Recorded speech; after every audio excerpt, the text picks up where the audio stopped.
ça faisait longtemps qu'on n'avait pas fait de book haul sur cette chaîne. Et pour cause, après mon no buy raté de janvier, je n'ai plus acheté de livres du tout pendant février et mars. Mais en avril, comme c'est le mois de mon anniversaire, je me suis accordée de me faire une bonne dizaine de cadeaux d'anniversaire. Non, c'est pas vraiment ça, mais en fait, il commençait à y avoir pas mal de livres que je voulais vraiment acheter et lire vite. Et je me suis dit, ok, en avril, je me permets d'acheter des livres, d'autant plus que après, je risque pas d'en racheter beaucoup parce que là, je vais bientôt déménager. Je suis trop contente. Donc c'est un peu con d'acheter des livres avant un déménagement. Mais en plus, les prochains mois qui vont venir, à mon avis, je vais pas acheter de livres ou très peu. Donc je me suis dit, allez, en avril c'est parti, on se fait plaisir, une bonne fois pour toutes. Et après on fera avec ce qu'on a. Voilà.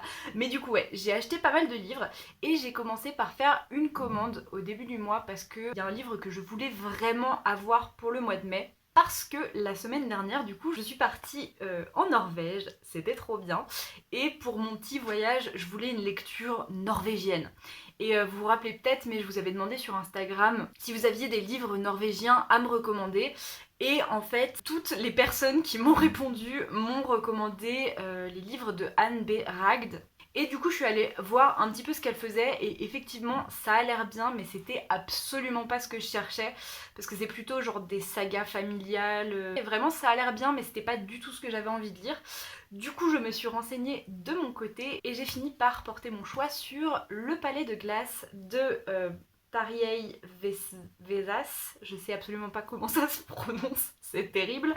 Mais voilà, Le Palais de Glace, qui est en fait un classique norvégien qui raconte l'histoire de deux jeunes filles, elles ont 11 ans je crois, dans les années 60, dans la campagne norvégienne.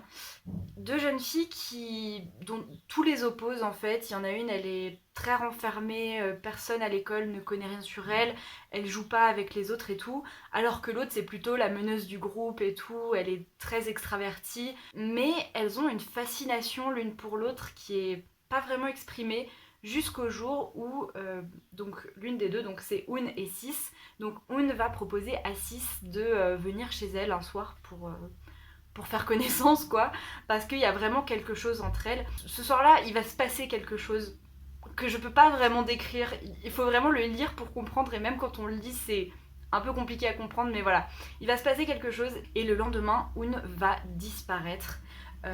Donc voilà, je n'en dis pas plus, c'était incroyable, franchement j'ai trop aimé, mais on n'est pas là pour faire un point lecture, donc voilà, Le Palais de Glace qui a été ma lecture norvégienne et j'ai trop bien fait de me porter sur ce choix. Du coup vous me connaissez bien évidemment, j'allais pas commander un seul livre, hein. Quand je fais une commande j'en commande plusieurs, d'autant plus que encore une fois c'était une commande de livres d'occasion, donc on en profite voilà, pour amortir un peu les frais de port. Et il y avait deux livres que j'avais très envie d'acheter parce que à chaque fois quelqu'un en a parlé sur Booktube et à chaque fois ça m'a beaucoup fait penser à La Mer sans étoiles. Vous connaissez mon amour pour La Mer sans étoiles, donc évidemment j'avais envie de découvrir ces livres. Donc le premier c'est Le Livre jaune de Michael Rock. Je pense que c'est Michael Rock et pas Michael Roche. Si vous savez, dites-le moi. Les prononciations, c'est toujours pas mon truc. Mais du coup, voilà, Le Livre jaune. Et c'est Anna qui en avait parlé. Et ça m'avait donné trop envie de le découvrir. Parce que comme je vous ai dit, il y a un côté très onirique et très nébuleux, on va dire, dans le résumé, qui m'a vraiment fait penser à La Mer sans étoiles. D'autant plus que dans ce livre, on va suivre un pirate, il me semble. En tout cas, il y a une histoire de pirate qui est à la recherche d'un trésor, mais aussi de son amour perdu. Un truc dans le genre. Et voilà, ça m'a vraiment beaucoup fait penser à La Mer sans étoiles. En plus, c'est édité par Mu. Donc c'est la même édition, les mêmes collections que Les Oiseaux du Temps. Donc voilà, ça rajoute au fait que tout me dit que ce livre va être très bien. Donc voilà, je te fais confiance Anna, j'espère vraiment qu'il sera à la hauteur de mes attentes parce que il a l'air incroyable ce livre. Et le deuxième, c'est donc Piranèse de Susanna Clark. Et là, pour le coup, c'est Cornelius qui en a parlé il y a pas longtemps. Encore une fois, on est dans un truc assez perché parce que du coup, on va suivre Piranèse qui vit dans une très grande maison assez labyrinthique aux pièces infinies. Et je crois qu'on va tout simplement suivre Piranèse qui erre dans sa maison et on va se replonger dans ses pensées et dans son journal. Et voilà, encore une fois, j'en sais pas beaucoup plus, mais il y a ce côté très nébuleux qui me fait penser à La mer sans étoiles. Et j'espère que ce sera le cas parce que il a l'air très très bien ce livre-là aussi. Et en plus, je fais confiance à Cornelius parce que à chaque fois que j'ai lu une de ses recommandations, ça a été un coup de cœur. On a eu Les oiseaux du temps, ma passion. Plus récemment, j'ai aussi lu Genèse de la cité. J'espère pouvoir vous en parler bientôt parce que ça a vraiment été un gros coup de cœur. Donc voilà, Cornelius, je lui fais confiance aussi à 100%. Dans cette même commande, j'en ai aussi profité pour acheter La fin des temps de Haruki Murakami. Et encore une fois, je me suis fait influencer par quelqu'un de Booktube. J'ai déjà un Murakami dans ma palle, c'est le premier tome de 1Q84, et que je n'ai jamais lu de livre de cet auteur. D'habitude, j'ai un peu pour règle de ne pas acheter plusieurs livres du même auteur si j'ai pas encore lu ses œuvres. Mais voilà, j'ai craqué. Donc c'est Luna Fidalgo, j'espère que j'ai pas écorché son nom, que j'ai découvert très récemment sur Booktube et qui en avait parlé parce que c'est vraiment son auteur favori et à chaque fois qu'elle en parle, elle me donne trop envie de lire du Murakami. Et elle avait fait une vidéo style je vous recommande un Murakami par signe astrologique. Et c'est le genre de truc qui me fait beaucoup rire, ces trucs de signe astrologique, je sais pas pourquoi. Et en fait, pour les taureaux, elle avait recommandé La fin des temps. Mais c'est surtout que quand elle en a parlé, je me rappelle plus ce que ça raconte. Mais quand elle en a parlé, je me suis dit, ah, mais ça pourrait grave me plaire. Et du coup, voilà, ajouté au panier. Donc on verra bien. Et enfin, dans cette même commande toujours, j'ai acheté Maurice de I.M. Foster. Donc là, pour le coup, c'est de la faute de TikTok. Voilà, parce que je scrollais sur TikTok au lieu de dormir. Et je suis tombée sur des extraits du film adapté de ce livre. J'ai absolument voulu voir le film, donc je l'ai trouvé sur YouTube. Il est en entier en anglais, pas sous-titré, mais voilà, il est sur YouTube si jamais ça vous intéresse, dans une qualité pas incroyable, mais voilà. Et je l'ai regardé dans la foulée. Et je me suis dit, il faut absolument que je lise le livre. Donc Maurice, c'est tout simplement l'histoire d'un étudiant qui rentre dans un internat pour garçons anglais, voilà, sur les bancs de Cambridge au début du XXe siècle. Et il va rencontrer un autre garçon avec qui il va se lier d'amitié et ils vont tomber amoureux, mais voilà, début du XXe siècle, c'est pas forcément la meilleure époque pour être gay. donc voilà, la vie va continuer et leurs chemins vont se séparer, se recroiser, et voilà, c'est un peu compliqué d'en dire plus parce que c'est vraiment juste ça l'histoire, mais le film m'avait beaucoup émue et j'ai trop hâte de lire le livre. Ensuite, un achat que j'avais pas du tout prévu, mais vraiment pas du tout, parce que je suis passée devant chez un bouquiniste et je suis tombée dessus. En même temps, qu'est-ce qui me prend de passer devant chez des bouquinistes? Je sais que je vais repartir avec des choses. Donc j'ai acheté Le portrait de Dorian Gray de Oscar Wilde. Effectivement, je n'avais pas prévu cet achat puisque je l'ai déjà, le portrait de Dorian Gray. Cet exemplaire-là, c'est ma meilleure amie qui me l'avait prêté il y a plus d'1 an. Elle est gentille quand même. Merci Luna. Elle est gentille. Parce que j'étais là, ah, il faut trop que je le lise et tout. Elle m'a dit, bah tiens, vas-y, je te le prête. Et je l'ai toujours pas lu. Et le truc, c'est que je crois que si je m'y mets pas, c'est justement parce que c'est un prêt et que j'ai un peu du mal avec ça, mais plus le temps passe, plus c'est pire, genre mes livres, je veux qu'ils soient à moi. Et d'autant plus que maintenant j'annote pas mal mes livres, et plus seulement avec des post-it, je marque des trucs dedans, je souligne des choses, et c'est quelque chose que je peux pas faire avec un livre qu'on m'a prêté. Je ferai jamais ça, hein, évidemment. Du coup, c'est peut-être pour ça que je m'y mettais pas. Et je suis tombée sur cet exemplaire qui est beaucoup moins beau que celui qu'elle m'a prêté, mais bon, on va faire avec. Et vraiment, il est dans un état comme neuf. Il coûtait 2 €. Je me suis dit, allez, ça coûte rien. ça coûte 2 € mais voilà, autant le prendre. Comme ça je pourrais enfin rendre à Luna Jo son livre et je pourrais découvrir ce livre en toute liberté, de pouvoir l'annoter et tout ça. Et ensuite, comme je vous l'ai dit, je suis allée à Paris chez ma meilleure amie, mais bien sûr j'ai oublié de lui rendre son livre parce que je suis bête. Mais bon, peu importe, je suis allée à Paris pour mon anniversaire et tout, c'était trop bien. Et du coup, je suis allée en librairie puisque à Paris, à Belleville, il y a certainement ma librairie préférée. je, J'aime trop cette librairie, donc c'est le Mont en l'air, qui est une librairie vraiment très très cool. Je l'aime surtout pour la partie graphique, parce qu'ils ont vraiment énormément de choses. Et surtout des graphiques, des BD, des trucs qu'on voit pas partout. Ils ont aussi des trucs directement en anglais qui sont pas traduits, ou alors des choses avec seulement des illustrations. Enfin, je sais pas comment décrire ça, c'est un bordel monstre dans cette librairie, mais c'est trop bien. À chaque fois que j'y vais, j'y passe des heures et je vois pas le temps passer.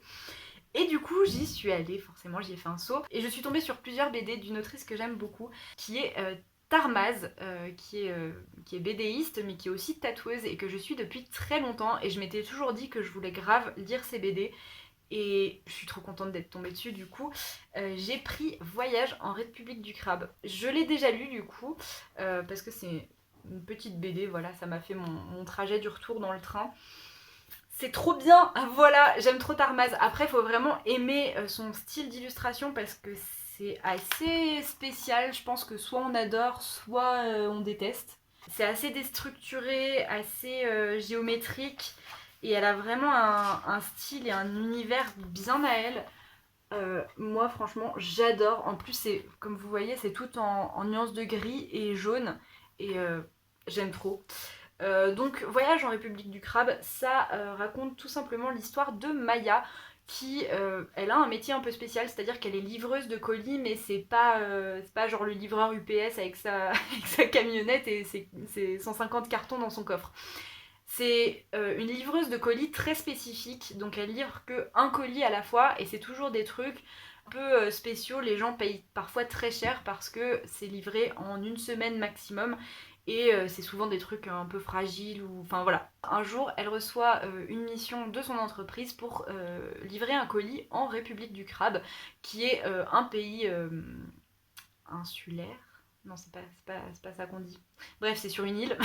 Une île dont elle avait jamais entendu parler et elle se dit, bah, let's go, c'est trop bien, je vais découvrir un nouveau pays comme ça. Et donc elle va là-bas et c'est un pays très spécial parce que c'est très fermé. Il y a un quota d'étrangers qui sont autorisés à rentrer sur le territoire par an et avec des conditions très spécifiques. Donc c'est vraiment pas un truc touristique et c'est vraiment un pays qui est très peu connu. Et du coup elle va pouvoir entrer dans ce pays et découvrir ce pays qui en plus est assez hermétique à elle et voilà. Et on va juste suivre son voyage pendant qu'elle découvre ce pays et c'est très très chouette. Voilà, moi j'aime beaucoup, je vous en reparlerai de toute façon en point lecture parce qu'il faut pas que je m'attarde comme ça sur tous les livres. Mais trop contente de l'avoir acheté et j'ai trop hâte de découvrir ses autres BD. Surtout, il y en a une qui me fait très envie, c'est Alma. Je crois que c'est un recueil de plusieurs histoires qui sont un peu légendes, fantaisie, vous voyez. Et dans l'univers de Tarmaz, franchement, ça me fait trop envie. J'ai aussi acheté une autre BD, donc c'est J'adore ce passage de Tillie Walden. Tillie Walden qui est l'autrice de Dans un rayon de soleil, qui a été un énorme coup de cœur. J'ai adoré cette BD et du coup j'ai été trop contente de tomber sur ces BD dans cette librairie. Et mon choix s'est porté pour J'adore ce passage. Je connais pas trop l'histoire, à part que c'est voilà, une histoire d'amour simple et bouleversante entre deux adolescentes d'une petite ville américaine. Voilà, j'avais beaucoup aimé le traitement des sentiments et des émotions qu'il y avait dans un rayon de soleil, et du coup je me dis que ça ne peut être que bien. Il y avait aussi Sur la route de l'Ouest, mais j'en entends des avis pas mal mitigés, des gens qui disent que ça va un peu nulle part et qu'on comprend pas grand chose. Alors, habituellement, c'est le genre de truc qui m'attire dans les livres. Mais bon, voilà, je me suis dit, autant prendre celui-là, il y aura peut-être moins de chances que je sois déçue. Donc voilà, let's go, j'ai trop hâte de le découvrir. Et enfin, je suis repartie avec une dernière BD et pas des moindres, puisque c'est Stigma Odyssée Sporale de Quentin Rigaud. Donc ça c'est une BD que j'avais envie de lire depuis très longtemps et pourtant elle est sortie juste en février là. Mais en fait Quentin Rigaud, qui est aussi Slanmeta sur Instagram et sur Twitch, et bien en fait je le suis depuis pas mal de temps. Je saurais pas vous dire combien de temps, mais en fait je l'ai découvert sur Twitch grâce à ses lives de dessin quoi, tout simplement, parce qu'il live beaucoup quand il travaille sur ses BD. Ça c'est sa toute première BD, mais il travaille depuis longtemps dessus parce que je crois que les chapitres sortaient un à un sur internet.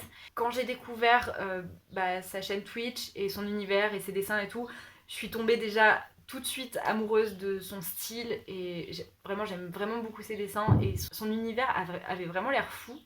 Mais je me suis dit, je préfère attendre qu'il finisse Stigma et que ça soit publié, parce que lire sur un écran c'est déjà pas trop mon truc, mais en plus des BD, j'aime les avoir dans mes mains. Je suis beaucoup moins... j'aime moins sur un écran. À part Heartstopper, parce que Heartstopper, voilà, mais voilà, j'attendais qu'elle soit publiée, et comme j'ai arrêté de regarder Twitch pendant pas mal de temps, j'étais pas au courant qu'elle était sortie, donc j'étais vraiment très surprise et très contente de la voir enfin en vrai. Et pour tout vous dire, je suis en train de la lire, donc c'est une grosse BD, elle fait plus de 700 pages, et je l'ai commencé ce matin, donc voilà, hop, j'ai lu 200 pages. Et c'est trop bien. Ça sera un petit peu difficile de vous faire un résumé. En gros, c'est de la SF, mais de la science-fiction très fantasy et très organique et pas très mécanique, si vous voyez ce que je veux dire. Donc c'est un univers qui me parle beaucoup déjà. Et en fait, on va se retrouver dans un vaisseau spatial avec une équipe de 3 personnages trop cool qui travaillent pour le centre, qui est une espèce de laboratoire de recherche médicale. Et en gros, leur mission, c'est d'aller sur des planètes et de trouver des nouvelles ressources, des nouvelles plantes, des nouveaux champignons, ce genre de trucs, pour les faire analyser et voir si on peut en faire des nouvelles médecines, voilà, pour faire avancer la science. Et donc, eux, c'est plus des aventuriers que des scientifiques. Et un moment, pendant une mission, ils vont plus ou moins se faire attaquer par des éco-terroristes. Et après ça, ils vont s'échouer sur une planète qu'ils connaissent pas. Et je peux pas vous en dire plus, mais il va leur arriver des aventures et c'est trop cool. Voilà, je vous l'ai dit, pour l'instant, j'adore. Je suis toujours autant fan des dessins de Quentin Rigaud. J'adore l'histoire, même si je vous ai dit, j'ai lu 200 pages et ça avance relativement lentement. Mais moi, j'aime vraiment beaucoup les grosses BD, beaucoup plus que les petites BD qui font moins de 100 pages. C'est pourtant plutôt la norme dans la BD, mais moi j'aime les gros bébés comme ça. Et voilà, l'univers est trop cool, et encore une fois je vous en reparlerai quand je l'aurai terminé, mais je suis trop contente de l'avoir acheté. Et enfin, toujours à Paris, mais pas dans la même librairie, j'ai fini par me retrouver à la Fnac. Ça faisait très longtemps que je m'étais pas retrouvée dans une Fnac, mais voilà, ça arrive. Et j'avais envie d'acheter beaucoup de livres, mais voilà, j'essaye de pas acheter trop de livres neufs, à part quand c'est des petits auteurs ou quand c'est des graphiques, genre d'auteurs français ou de jeunes auteurs, ou enfin bref, voilà. Généralement, j'achète pas trop de neuf, mais là, j'avais envie de me faire plaisir encore une fois. Et je suis tombée sur l'intégrale de Terre-Mère de Ursula Le Guin, qui est une autrice que j'ai envie de découvrir depuis pas mal de temps, surtout à cause de Indie, voilà, mais aussi parce que je l'ai vue, je crois, cette autrice pas mal de fois citée par Neil Gaiman, et j'ai l'impression qu'elle a un univers qui pourrait vraiment beaucoup me parler, parce que elle fait de la fantasy, mais aussi de la SF, mais je crois qu'elle a vraiment un truc bien à elle, d'après ce que je sais. Et je m'étais toujours dit pourquoi ne pas découvrir son univers grâce à Terre-Mère. Parce que voilà, c'est plusieurs histoires qui se passent dans le même univers. Et c'est le genre de concept que j'aime bien. Voilà. Donc là, Terre-Mère est un lieu magique et ensorcelé, une mer immense recouverte d'un chapelet d'îles où les sorciers pratiquent la magie selon des règles très strictes. Ça me parle. En plus, la mer avec un chapelet d'îles, ça me fait beaucoup penser à la Norvège, maintenant que j'en reviens, parce que j'ai pas mal bougé dans un même fjord d'île en île, et c'était magique. Donc bref, voilà, ça me parle, j'espère que ça va me plaire, parce que c'est une belle bête, hein, et puis il a coûté quand même 22 balles, donc j'espère que ça va me plaire.